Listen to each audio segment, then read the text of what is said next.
Thank you all so very much this afternoon. So we are just going to get started here. It's really interesting. Topic of this panel is America racist? And what I want to do before we get into this, because I know everybody's going to have thoughts and feelings about this, I'm going to ask every single member of our panel, first off, to define what's racism. Because one of the problems that we always have when people say, that's racist, this racist, the gift that's racist, is if everybody's kind of operating under a different definition, right? If everybody has a different definition of love, if everybody has a different definition of smart, if everybody has a different definition of what's funny, right, then none of us can ever agree that John Kerry's terrible, right? So, we need to have a universal definition of what is racism. So, starting with Elie, what's racist? Yeah, so I have a very expansive definition of racism. Okay.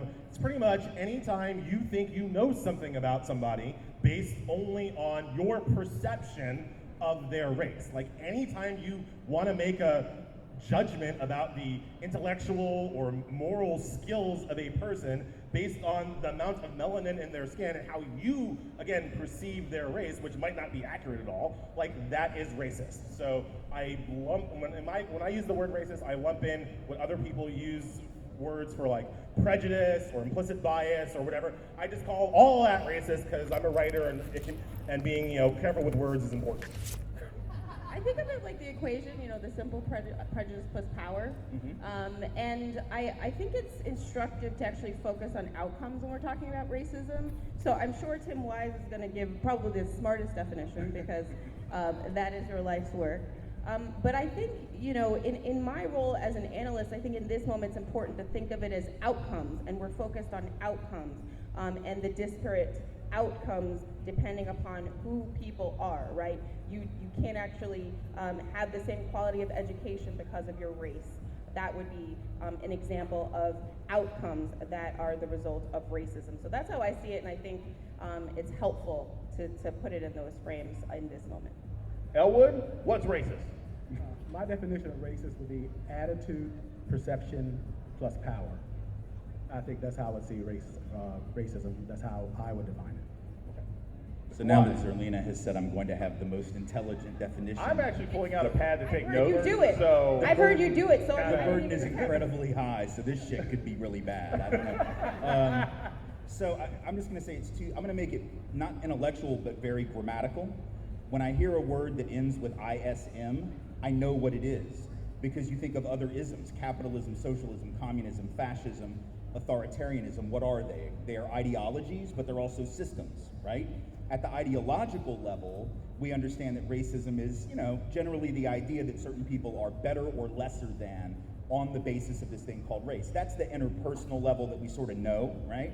At the systemic level, which is where we get hung up and where so many people deny there even is such a thing, I would say that racism as a system is a structure in which there are policies, practices, and procedures which have the effect, again, going back to outcomes, whether or not intentional, of perpetuating, creating, or maintaining inequality between people on the basis of quote-unquote race or color, which is why you can have racism at a structural level that may or may not involve that attitude of superiority. It might, but it might not. It may just have the effect of perpetuating otherwise unnatural inequalities. So, there you have it. Do you all take notes on that? 'Cause there's a quiz. That's why I didn't even try. There's a quiz. There's two faculty up here, so there's a quiz.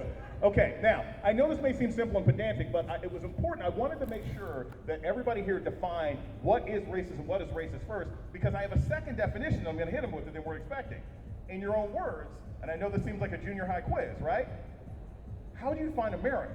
And I'm not being facetious when I say that, because when we say, is America racist, we don't all look at America as the same kind of place. So how would you sort of describe America? What is America to you?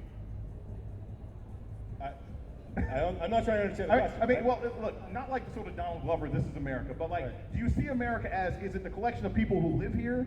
Is America the sort of structure of this government? What's America to you? Yeah, so because of my legal training, I always go to the Constitution first, right? Right. I think of America as a system of democratic self-government as outlined in the Constitution that pushes us in one way or the other. It's a system of laws and structures and institutions that define what we are allowed to do. And so when I think of America, I probably think of like I probably think of it from a governmental and institutional level, Okay. way more than I think of it as like an interpersonal kind of thing. Because I don't, I'm from New York. I don't live in America. I live in New York, right? Like, and that's a whole different like thing that I'm not trying. Like, I don't, I wasn't counting. I lived for 13 months and 9 days in Indiana. I mean, maybe 9 hours too, right? Yeah, it's a whole different place. I mean, that might as well be the moon compared to where I'm from. So I don't think of us as being in the same country that way. I think of us as operating under the same system of law. Okay.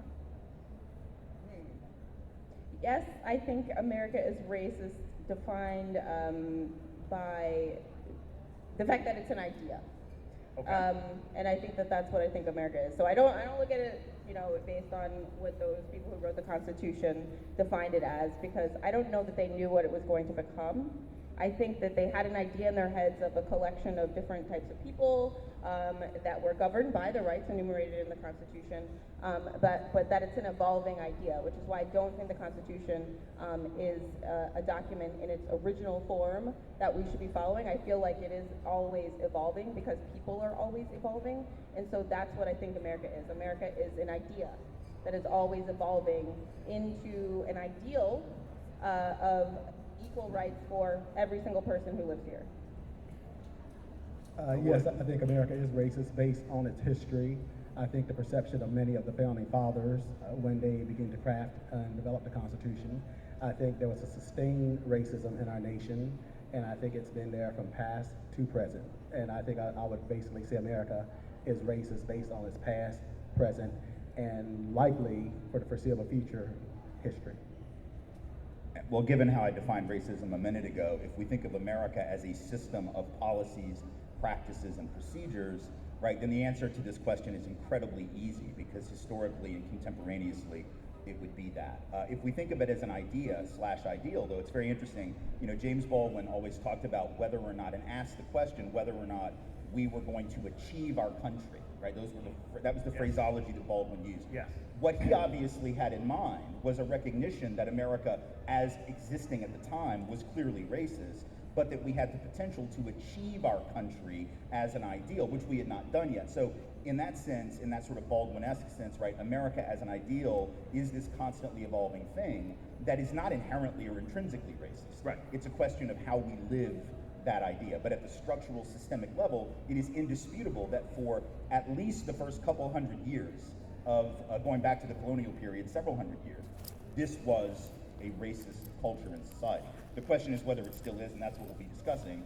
I think you probably know what my answer is, and most of us have. But So what we've heard here, okay, is America the idea, America the policy, America the place, America where we all pay taxes, most of you, I assume.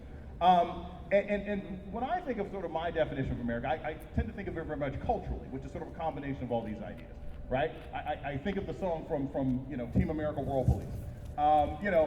America is all of the stuff that we do and that we think and that we associate and the constraints on it. And there's an element to that song, right, where they're thinking about, America, it's hot dogs, blah, blah, slavery, right? And they have that line where they say slavery and they kind of, and then they keep going for the rest of the song and mention, Playboy magazines and things like that. So what I'd like to ask the panel now is, we've defined racism, we've defined America. How has American racism manifested itself right here, right now? What are the things that we can point to right here and right now, 2019, here in Nashville, that say, oh, America is still racist? Because as Zerlina mentioned before, people need to understand outcomes. If you say America is a racist country, most people will say, if they don't already agree with you, they'll say, well, prove it. How? How is it racist today? We'll start with Tim at the end. Well, first, let's say, I'm not sure the burden of proof is on us. And let me explain why I say that. If you have a country that was founded in white supremacy, and inarguably was a place where white supremacy was institutionalized, at least until the Civil Rights Movement, even if we want to say that's when it ended, which to me seems preposterous, but if we want to say that, then to say that I have to prove to you that a thing that was always a thing is still a thing, is like saying, Tim, prove to me inertia is still a thing. Well, inertia is a thing, not just when I roll a ball down a hill, but when I live in a society that was founded in a particular way. So I don't think the burden's on me. I think the burden is on white folks who deny it, and some people of color too, but disproportionately white folks, because keep in mind, these are the same people who denied it in 1962 and 3, when the Gallup organization asked white America, do you think black folks are treated equally? Now, if you say yes to that question now, we would all recognize you as historically illiterate and delusional, but 75% of white people then said yes, said that everything was fine. So I don't generally trust my people's perception on this.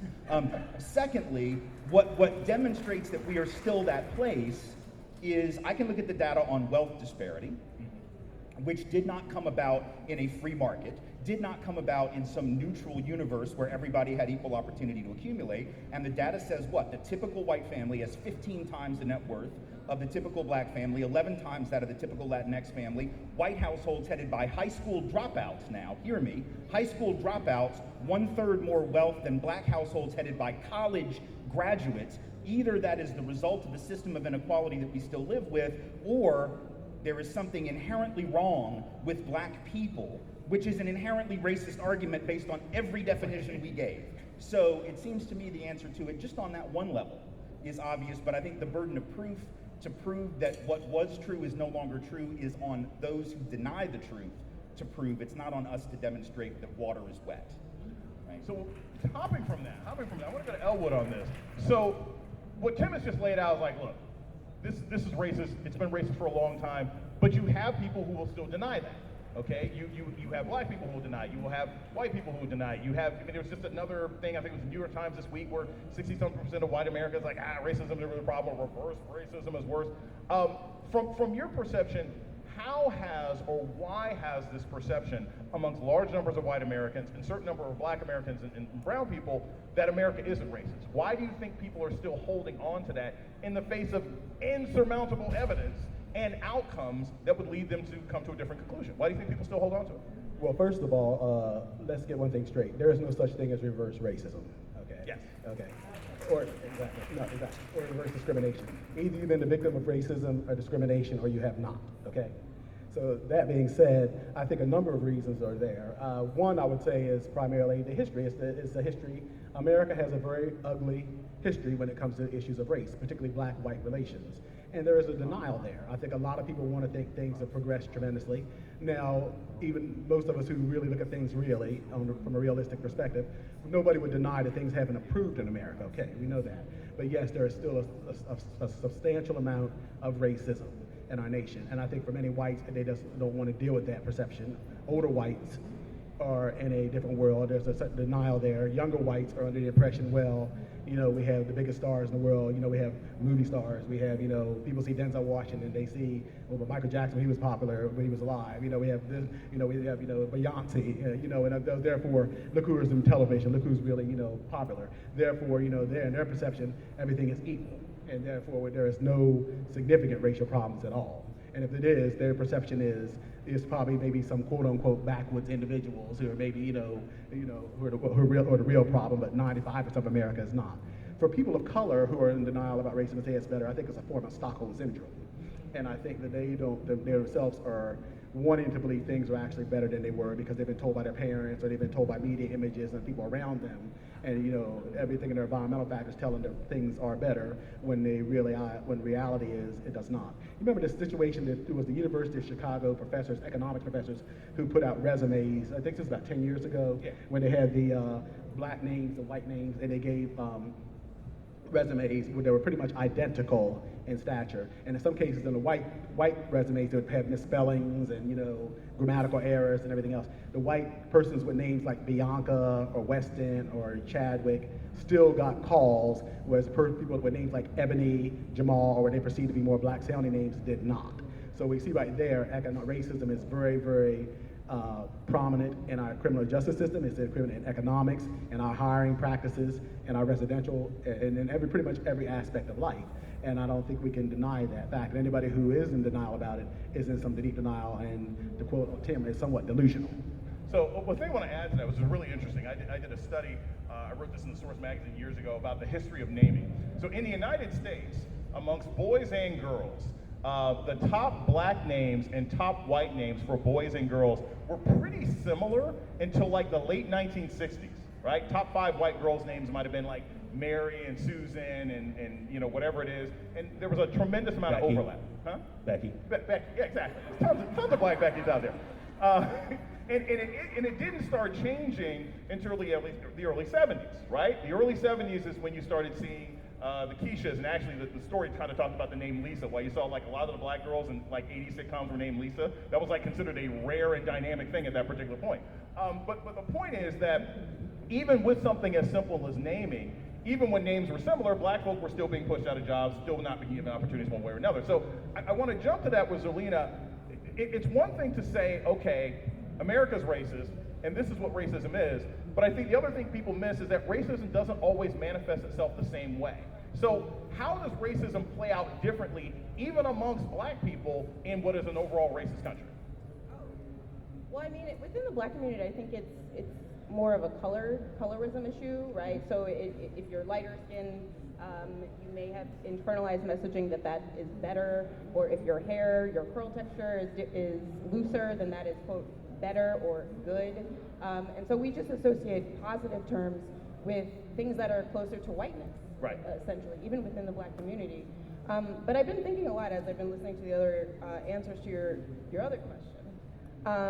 The best example for me as to right now as to why you can look and see two different acts of criminality, and then there be two different outcomes. Donald Trump is on television every day committing crimes from the White House lawn. Yeah. And he is caging brown children on the border, Yeah. who are seeking asylum. So for me, that's the reminder every day that America is a racist country and we treat people differently based upon who they are, a choice they did not make. You came out, you're here, you look how you look, and then the world around you treats you differently based on that. So I think for me, it's the different treatment when you have acts of criminality. I wanted to answer that question, I guess, is my point. I answered your new question, but I really wanted to answer that That's other fine. question. That's fine. I'll answer a bit more of your old question. I think. Nobody wants to answer the new question. Yeah, apparently nobody wants to answer. No, I'm saying I'll answer more of your new question. Your most recent question. Like, I think part of where you see kind of racial outcomes, even within the black community, also comes from the international aspect of it, where, you know, to white people, all us black people look the same to you. But within the black community, I mean, you've got black people from America, you've got black people from Jamaica, you've got black people from Africa, and like that there is a lot of racism amongst ourselves about that issue. And the reason why it happens is because, you know, my wife's from Zimbabwe, right? Like when she watches BBC growing up, she gets beamed into her living room the same negative stereotypes about actual African Americans that white people get, right? When my family from Haiti thinks about what a black American is like, they think of them as a lazy, shiftless kind of person. And so when they come to America, they're like, I ain't like them people.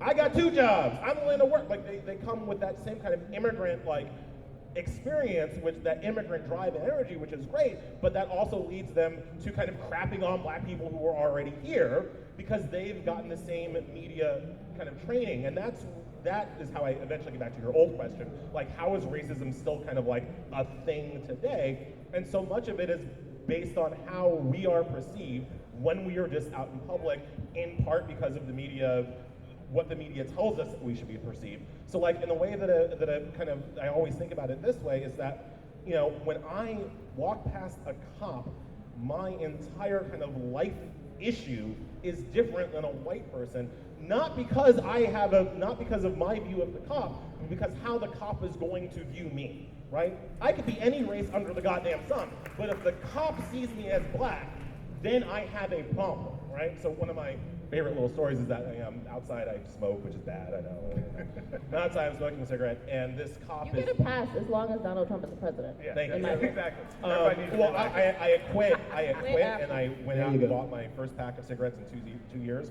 when they couldn't call Michigan. I was like, oh shit. Anyway, so I need these. There's a true story in the Washington Post. There is a story that Abby Phillips wrote at the time about Clinton staffers smoking, and I was one of them. Yeah. She's talking about me. Like it was bad. It comes back. Anyway, Yeah, it so comes back. I'm outside smoking, and this cop is walking towards me, and I'm like, shit, what am I doing wrong? Am I allowed to be smoking here? Like I'm having this whole like thing in my head. It was just a meter maid. She was just looking at, but like the level of stress and fear that I have, and so that's my final answer to your question. The way racism affects people is it takes up a space in my brain that could be used for like math, right? It could be used for whole other things. Maybe I could play an instrument. I don't fucking know, because I have to deal with, I have to have this whole part of my brain like taken up worrying about what white people are gonna do. It's almost, it's almost like what Elie just said. It's almost like, I think Alvin Passan, who at the time was at Harvard, and he talked about, it's like death by 1,000 cuts. And I think racism can manifest itself in so many ways. Like I said, it could be the perception that, students, maybe in academia, you hear students of color say a lot of times that professors are more likely to dismiss them, even at the graduate level, or more willing to work with white male students as opposed to, students of color. Students will argue, or in the workplace, a conversation, as soon as you enter the room, it stops. Right. Those type of things. And those are kind of, it may not be it's subtle, but it's potentially lethal. And I think that's where you see over time that, can certainly psychologically wear. And racism can be hazardous to your health. There's been studies that have come out and said, racism can be hazardous to your health, and many people, blacks, even professional blacks of all classes, tend to die earlier in life because a lot of it, they say, is due to race-related stress. Well, and that actually reminds me of something Elie was talking about with regard to the immigrant experience. So what's fascinating, looking back at your original question about evidence of ongoing racism, when black migrants, those who were not African American born here, come to this country from the continent of Africa, from the Caribbean, their health outcomes, the first generation, are identical to white health outcomes in the United States, the immigrant generation. So in other words, they are actually having longer life expectancy, lower rates of low birth weight kids. Their health outcomes are pretty good. Their children's generation, literally one generation here, and all of a sudden their health outcomes have plummeted to the same level as African Americans. Now again, genetically there's no genetic or biological reason for that fall off. There's no cultural reason for that fall off. The only explanation that public health experts can find is that by the time that second generation has been experiencing American institutions of unequal treatment, they may come here talking bad about African Americans. Pretty soon they learn that there are some folks that don't see any difference at all, whether it's employers, whether it's cops, or whatever it is. And then the final point is just that other thing about the space that black folks have to take up in their brain to deal with racism. It's really important for the white people in this audience, because I'm the white person whisperer on the stage apparently. It's very important for those of us who are white to recognize that that's not just a black story, right, or a brown story. That by definition, it is also a white story about the shit that we don't think about every day, right? So we like to talk about racism as what happens to the people on the bottom of that system, which is part of it, but by definition, there is a flip side. And the fact that I don't have to sweat that, the fact that when I was 21 years old living in New Orleans and I'd locked myself out of my girlfriend's car and I'm trying to break in with a coat hanger, because for the young people that was the thing you used to do because there were knobs you had to pull up. I know that's like weird, but I'm breaking into the car. I hadn't shaved in like 4 days. I'm wearing a t-shirt and flip-flops and shorts. I'm breaking into a car. As far as this cop knows who comes up on the scene, I'm trying to steal a car. He stops, he gets out of his car, he says, "What's going on?" I said, "Oh, I locked myself out of my girlfriend's car. I'm trying to get in." He didn't ask for ID. He didn't ask for proof that this was my car. He actually looks at me and says, "You're doing that wrong." I'm like, "Doing what wrong?" He said, "Trying to break into a car wrong." I'm like, "Well, okay, you want to show me how?" He then tries. He couldn't do it either because apparently the automotive workmanship on the 1988 Toyota Tercel is just that freaking good. So he couldn't get in either. So he then looks at me frustrated and says, keeping in mind he has not asked me for any proof that I have the right to be in this car, he says, "We should just get a rock and throw it through the windshield." I said, "But my girlfriend will kill me." He's like, "Just tell her somebody broke in." I'm like, "Yeah, I will. You, a cop, you broke in." If anybody in this room thinks that a black person, including the black guy that I lived with at that time in that house, could have been breaking into a car outside of that house on a street in New Orleans or a street in Nashville or any street where you live and have that same outcome, you are not paying attention. And I don't mean to this panel, I mean to life in general. You were just not paying attention. So I want to take a lot of these different things about how this country operates and take it to the sort of upcoming 2020 election. Or really, right now, we'll take a look at sort of the Democratic primary. America is racist.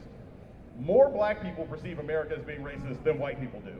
But any Democratic candidate who has any chance of defeating Donald Trump in 2020 has to speak to both of those audiences, right? They have to speak to black folk who are like, this whole thing is racist. They got to speak to white folk who are like, I don't really know if it's racist because I've got this black friend.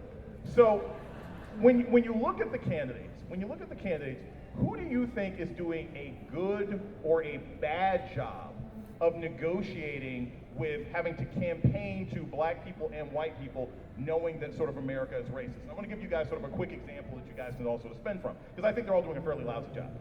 I had a conversation with Mayor Pete a while back, and I asked him directly when he was talking about how he was asking about how you connect with black voters, and I asked him, and please forgive me, I'm going to use very, very candid language, but that was the language that I used when I spoke to him.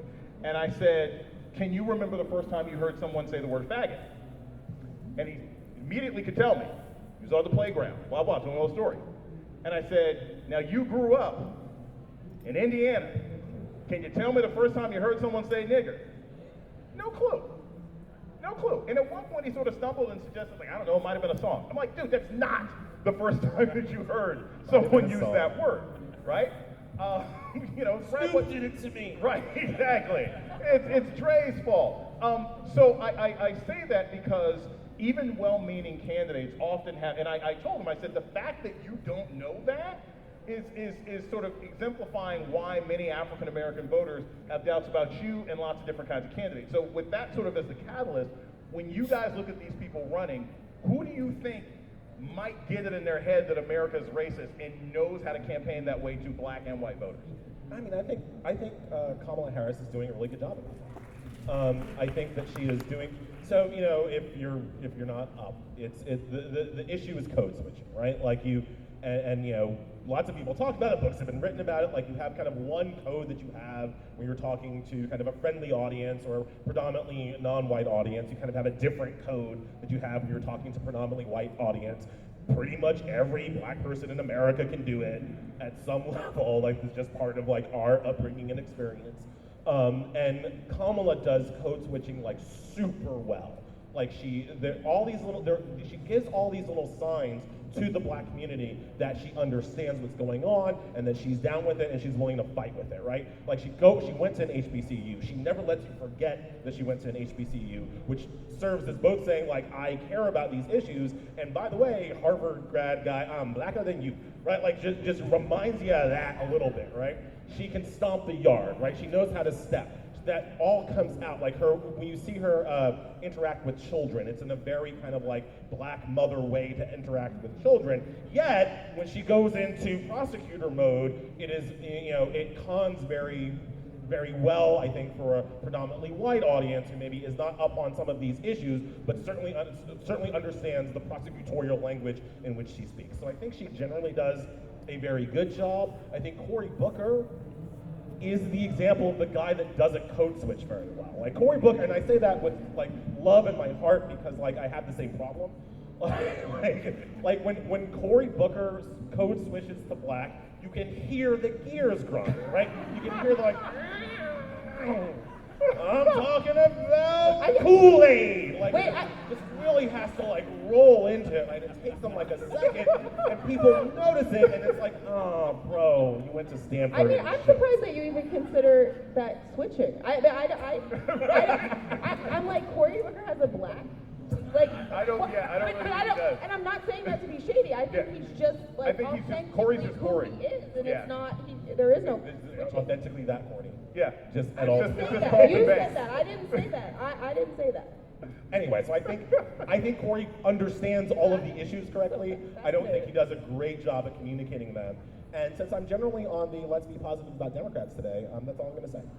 I'm gonna be the negative one. I agree on Kamala. I also think Elizabeth Warren, especially recently, and I think that there are a lot of rollouts that are coming up very soon, where she's going to be speaking to racial justice and social justice issues more explicitly. So I'm looking forward to that because I think that any candidate that wants to win this nomination needs to center black people, black women, Latinas, in everything they're talking about. I mean, I don't understand why Biden and Amy Klobuchar and Mayor Pete, all three of them have something in common, if you notice, have decided to run their campaigns only to try to get that Trump-Obama switch voter. That voter is not coming back. Right. If that voter is supporting Donald Trump post Charlottesville and go back to your country and lynching tweets and all of the nonsense we've been watching, they're not coming back. So I think that the 7% drop-off in black voters from 2012 to 16, that's where we need to be focusing. And so on the negative side of things, the people that are not doing it well, the white moderate candidates who can't figure out that, yes, the margins matter, right? The margins do matter, and you do need some of those voters back. But the base matters more, because if the base doesn't show up, the margins ain't gonna matter at all. So I just think that Biden, and Amy Klobuchar and Mayor Pete, they've done this all at the debate. They do the thing where, well, Trump voters aren't racist, and they try to, like, you know, pat them on the head and be very gentle in trying not to offend the white voter while they're offending black people. Right. So Exactly. I just think that, you know, don't say, you know, all Trump voters are not racist. Okay, well, that wasn't really the point. The point is that they voted for a racist. They tolerated racism, and racism was not a deal breaker in casting that vote. And so that is a message to people of color in this country that racism is not that big of an issue for you. And again, going back to Tim's earlier point, that is the literal manifestation of white privilege. So Biden, Amy, Pete, do better. Boom. I would agree. Kamala Harris is doing a good job at it. Also, another candidate who is not getting a lot of traction, who I think, if you listen to the debates, is doing pretty well on addressing racial issues, is Julian Castro. I think he's talking about issues that really nobody else is really talking about, as far as that affect the black community and communities of color. He's the best on the police. He's the the best. law enforcement, yes, hands down. I think so. He's done a very, very good job on that issue as well. And I would also say, as far as as Zerlina said, yes, the people that people like Amy Klobuchar, Pete Buttigieg, Joe Biden, and they're running as the centrist of the Democratic Party, but they're trying to go after a group of voters, like I said, who voted for Trump in 2016 and are largely voted for him based on racial appeals, coded racial appeals, and they are not coming back to the Democratic Party. The base of the Democratic Party, as I see it, has moved left. It's also gotten younger, it's gotten blacker, it's gotten browner, and I also think it's gotten gayer. So that being said, those are the people that the Democratic Party really need to pursue and focus their attention on. Otherwise, they're going to lose in 2020. Can I just jump in before I get to like, because you use that word and it's important, use the word centrist and moderate, like that's where the Amy's and the Petes are running towards. And when they do that, when they run towards the center, it's like they have forgotten that there are black people in the center too, right? Like black people can be centrist too. We tend not to be centrist about whether or not the cops should kill us. Like we tend to have somewhat extreme views on police brutality. But on taxes, on healthcare, on all of the up and down the thing, there are lots of black centrists. Go get them, go appeal to them. But you can't appeal to them by pretending they don't exist, and the only people who are working class in this country are white people. You're not going to get them that way. I would agree with all of that, and I'm just going to add this. If you are a white candidate who has not cut your teeth in the racial justice movement, just be who you are and admit that as you try to do better, because the worst thing that can happen is for someone like Bernie Sanders, who did not cut his teeth on race justice, in spite of that thing in Chicago in 1964, whatever it was, 63, he is primarily a class-focused liberal or leftist, which is fine. Be that, do better, but you do better by listening to people of color. If you're Elizabeth Warren, if you're Pete, if you're Joe Biden, don't try to perform your wokeness for everyone by talking, if you're Joe Biden, about the black dude at the pool that you almost got in a knife fight with. Corn pop, right? If you're Elizabeth Warren, don't do whatever the here, I'm going to drink a beer in my kitchen equivalent would be with a black person. Like, just show that you're willing to go to South Carolina, show that you're willing to go to Georgia, show that you're willing to go and sit with people of color and let them tell you what a racial justice agenda looks like, and then stand up and say, I'm somebody who's going to carry forward the agenda of the people who've been doing this every day when they weren't trying to get votes. That's how you do it. I think honestly the problem, and this is, I'm from Nashville, so I get real defensive about this and pissy about this, so just forgive me. But like, I honestly think that white Democrats or white liberals and progressives who are not from the South, right, actually start behind on this. Because if you're white from the South and you still ended up a progressive, I guarantee you it is through the lens of race that you came to that. You cannot grow up here and end up on the left and not have dealt with race. You can grow up in Portland, Oregon, or Portland, Maine, or Nebraska, and even though race is the background noise of all the shit that happens in your area too, you have the luxury of not knowing it. I do not. Right. I grew up here, I know full well white supremacy is everything. So if I still ended up a leftist, you know damn sure where I came for it. Whereas you can be from anywhere else and not. And so I think if you've got white Democrats who are progressive but didn't grow up here, they need to navigate this territory very carefully. And that means listening to people of color, which is something that those of us who grew up here knew we had to do from the beginning, right? Because we were immersed in a different kind of world. And I want to add to this, it's interesting. So not only is everybody on the panel right, but one of the things, I'm the politics editor of theroot.com, we do this thing every week, we've been doing it, we call the Presidential Black Power Rankings, right? So we do these power rankings and we take a look every single week at how the candidates are doing, the Democratic candidates are doing, in addressing the issues that sort of matter to black people and black voters. And one of the things that we recognize, which everybody here sort of touches upon, is that a lot of candidates know how to campaign to black people on a day, on a weekend, at a cookout, but they don't know how to campaign to black people for 52 weeks out of the year.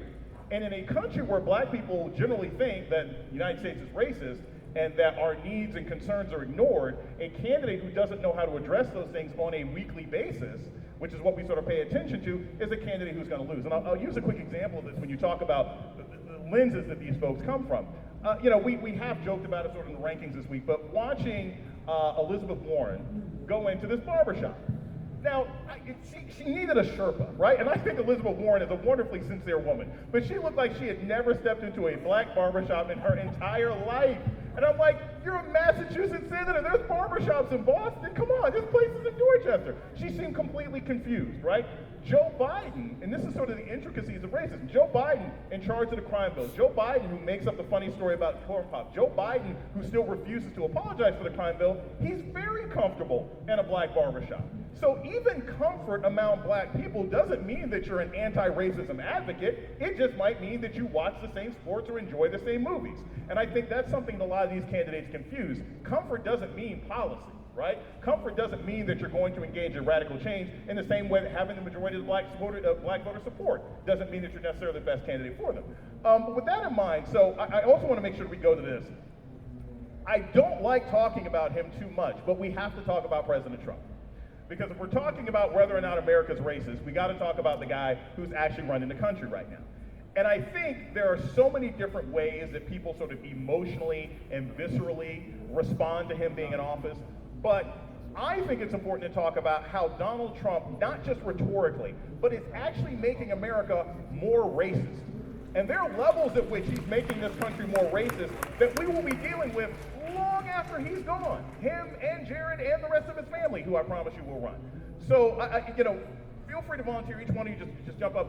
How do you see Donald Trump as making America more racist than it was before he stepped in office? It's the license that he's given to the racists, I think, is the obvious and most problematic thing, right? Like, there was a time in this country where people were embarrassed to be racist. They would do it, but they'd be I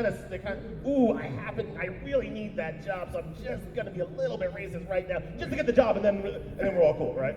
But now it's just he's given them license, he's given them emboldenedness, he's given them voice, and that has effects in so many ways. My kids go to a ritzy private school, and it's my wife's fault.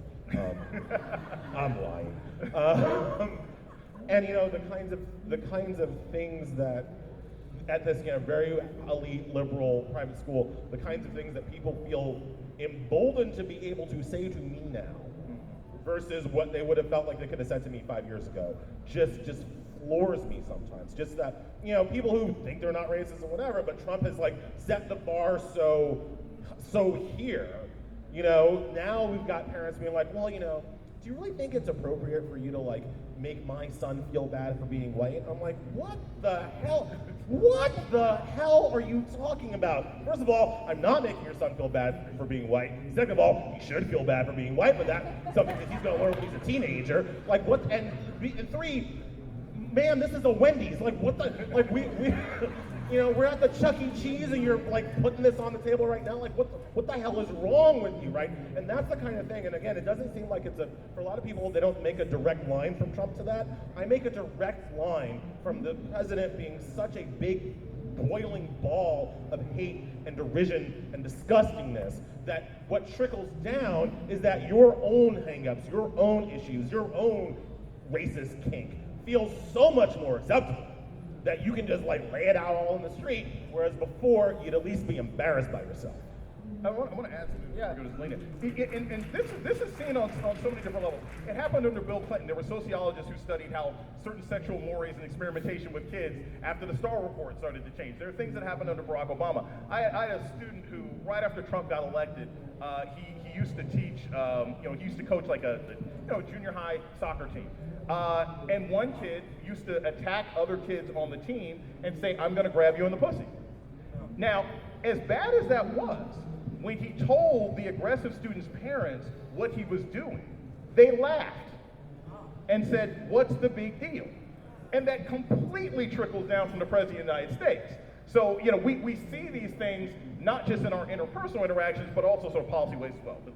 Yeah, so this reminded me of a time in the campaign. It was towards the end, and it was after Steve Bannon joined. So there was a lot of conversation on the campaign about how to talk about, the hiring of a white nationalist to be the campaign manager. Imagine what that meeting is, right. That brainstorm. And so I remember feeling frustrated that I felt like even the white colleagues that I was with didn't really understand. Like they knew it was bad, but they didn't feel like it was an emergency. Like set your hair on fire. This is white nationalism. This is Nazis. And so we had a meeting. Like I remember us having our own meeting, a meeting before the meeting, of just the people of color in the comm staff. And we sat in that meeting and we were like, how do we go in there and convince these white people that this is a real problem that we need to deal with right now? Like, this is a bigger problem than, oh, he said that offensive thing over there. We walked out of that meeting basically with the argument that Donald Trump has normalized racism again to the point where it is socially acceptable to be that openly in public and put people of color's lives in danger. So for us, it was an existential threat, and it was a very visceral fear that we had that Donald Trump being elected would put people of color's lives in danger. Now, that is exactly the reality we are living in currently, and so I feel like we were prescient, but not overly so. It doesn't take a genius to be a person of color and see what's right in front of your face. But, sort of the phrasing that we came up with at the time, and I think if you go back, Hillary started to say this more, Donald Trump is normalizing racism and bigotry. He's normalizing this kind of overt behavior in public and making it okay for people to be openly racist again. And I just think that in this moment, I just go back to, it's not about like political correctness or, being fake woke. We were talking about that earlier. Just don't be an asshole. Just don't be an asshole. Honestly, I'm serious. Like, if people actually just followed that rule more, don't say something, that makes you an asshole towards another person. Don't say something about who they are, something they couldn't change. It came out who they are. So why would you just want to be a jerk? I don't get that. But I think that Donald Trump has done a lot to normalize racism and overt bigotry while at the same time encouraging people to behave in this cruel and mean-spirited way every single day, and that's almost seen like it's a quote-unquote good quality. And that's the saddest part of this moment. I want to add this real quick. We're going to get the last two, and then we're going to start opening up for you guys to ask questions. So if you have thoughts and questions, get ready to sort of like line up and go here. I want to add something to what Zerlina said before we go to Elwood, before we go to Tim. It's not just the language, but she made a really good point about action. I can tell you, and I'm not going to speak for anybody else up here, but I can tell you, because we've had these conversations, the level of actual danger that black people in the media experience now because of this president is the likes of which you've never seen before. The things that we have to be concerned about because even here at Politicon, I can tell you that we have concerns about our safety because of not just the president's anger and racist statements about black people, but when you add black people to the enemy of the state, which is journalism, your life's in danger. And we've seen reporters and journalists get attacked and assaulted. So again, that's an actual functional manifestation to this president in office. I don't think George Bush liked the press either, right? But I don't think Lester Holt was worried about his safety. I don't think Don Lemon was worried about his safety when George Bush was in office. Elwood.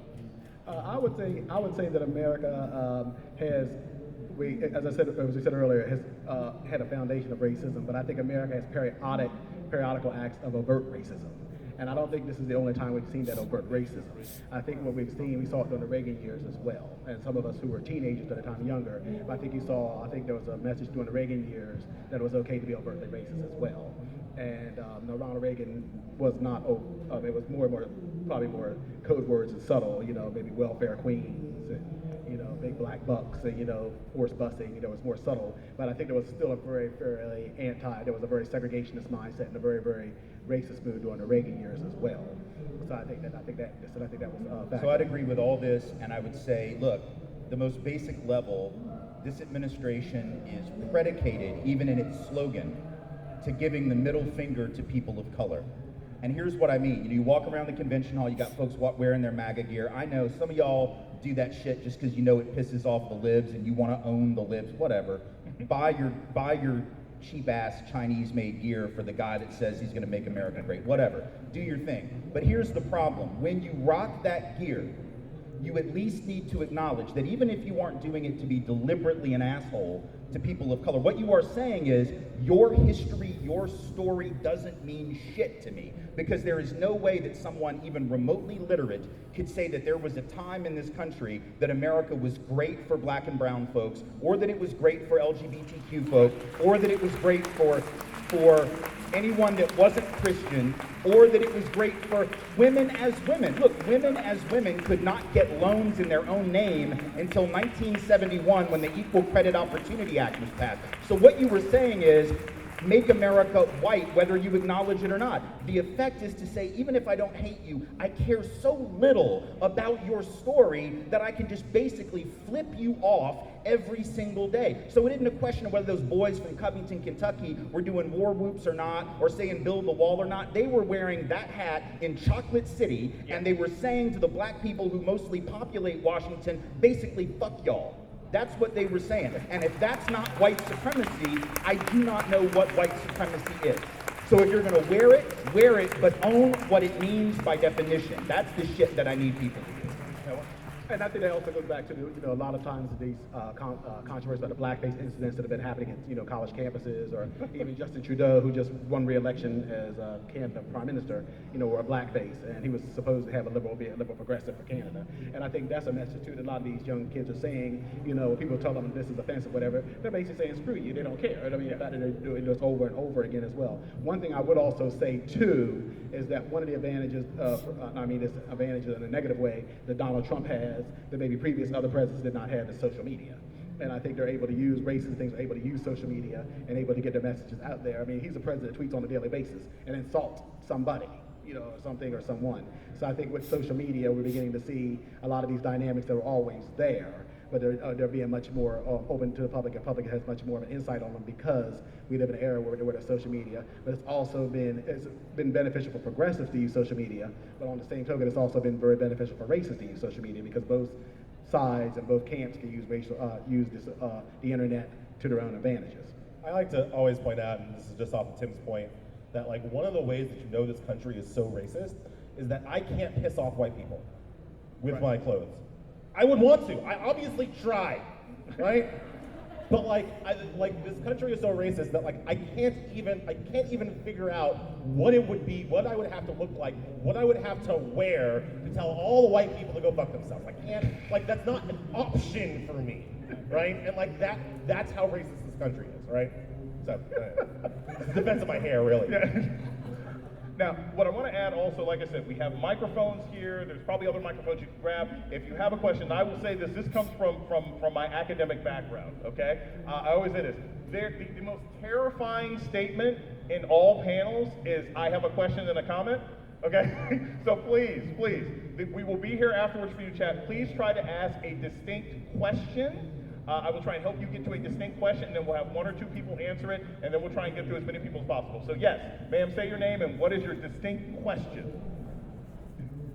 Sorry, I'm vertically challenged. My name's Donna. I have just a statement, not a, it's a, Okay. I'm sorry. I teach high school English and social studies, but my classroom is inside juvenile hall. So I am confronted every day with the effects of systemic racism, excuse me. My challenge is when I'm out of there and I'm talking to a white person, a white Protestant male, who is saying to me, I can't get a job in San Francisco because I'm straight, I'm white, and I'm Christian. And I think it was you, Elie, who I first heard say, when you're starting from a position of privilege, any relinquishment of that privilege feels like oppression. And how do I make that case? I understand it, but I'm having trouble making that case to people who don't want to hear it. Okay, very good. Yeah, well, first of all, yeah, it's, as we were saying, reverse racism doesn't exist. That feeling of loss is so strong in white people, and I kind of get it, right? If I used to be able to own people and women, and then I can't anymore, like, that would be like, man, I lost something, right? Like, equality feels like oppression if you are used to your privilege. So how do you make the case to them? I mean, first of all, if I knew I'd run for office, and I don't know, so there's still need to start there, right? I don't really know. What I try to do is to, and it's almost like something you would do with your kids, like, point out all the good things they have in their life, right? Like, you know, some of my white friends, when I have to fight about this, I'm always like, tell me your credit score. I promise you it's better than mine, right? And it's not because I'm terrible with money. It's not because my wife is bad with money.